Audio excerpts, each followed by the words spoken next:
Magnus Carlsen, a name that resonates with chess enthusiasts worldwide. Former world champion and the uncontested highest-rated chess player, he's a legend in the game. Today, he's on the brink of etching his name in the annals of chess history once more, pursuing a title that's remained tantalizingly out of reach throughout his illustrious career, the FIDE World Cup. In the ultimate showdown, Carlsen, the chess maestro, stands in the final spotlight. His rival?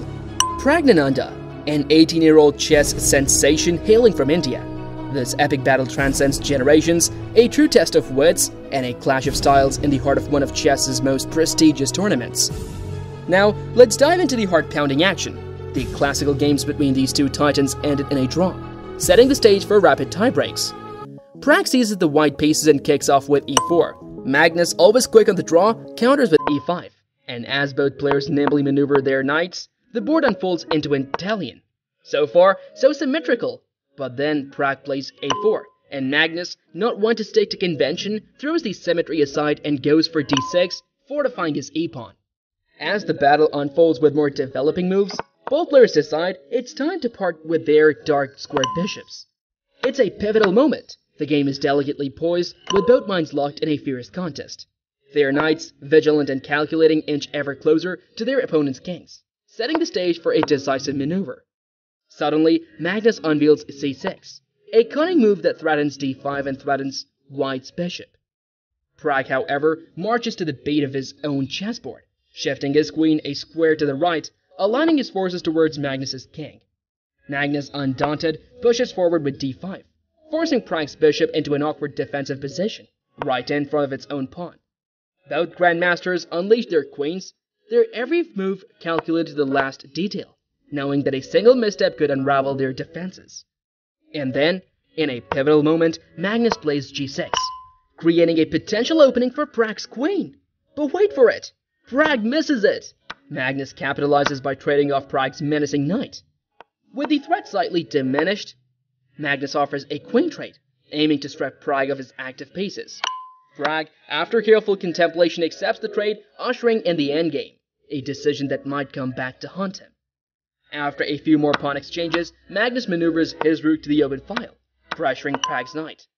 Pragg valiantly defends, keeping the game roughly balanced, but Magnus, known as the Knight of Endgames for good reason, quickly improves the positions of his pieces, outmaneuvering his young adversary.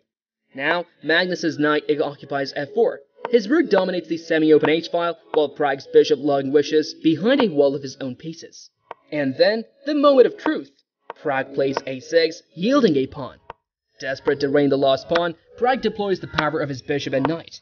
But Magnus has a different plan in mind, sneakily advancing his knights toward Pragg's vulnerable king. In a cornered position, Pragg makes a critical mistake.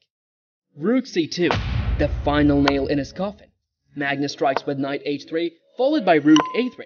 A fleeting check from Pragg, Magnus shifts his king. And the game concludes with Pragg's resignation. Now, the match stands at a 1-0 in favor of Magnus. Pragg faces the daunting task of winning the second game with the black pieces to force another set of tiebreaks. But it's easier said than done, especially against an opponent like Magnus. He seems to have a magnetic connection to chessboard victories. Magnus opens with e4 and Pragg opts for a Sicilian defense, an aggressive choice crucial for mounting an offense. After a few moves, they find themselves in a peculiar position with Pragg's central pawn hanging precariously, and Magnus's bishop seemingly out of place. Amid pawn trades and some developing moves, the game maintains an equilibrium, which is precisely what Pragg needs. While Magnus may not show it on the outside, he's surely enjoying the inside scoop, having navigated the opening without a scratch. Then, Magnus makes the daring move d5, advancing his solitary forward pawn. Pragg, ever the strategist, decides to permit Magnus's trade, leading to Pragg's isolated central pawn. Magnus swiftly captures it, and the queens and dark squared bishops soon exit the stage, as Pragg manages to claw back the pawn. However, for Pragg, this development spells trouble, as they now venture into an endgame. In an endgame against Magnus, who holds draw odds? Well, that's a tough pill to swallow. Magnus slides his rook onto the e-file to challenge Pragg, and at this moment, Pragg realizes the writing on the wall. A draw is proposed, Magnus nods in agreement, and a handshake seals the deal. Magnus secures the tiebreaks, the match, and the FIDE World Cup, adding another glittering trophy to his already illustrious collection.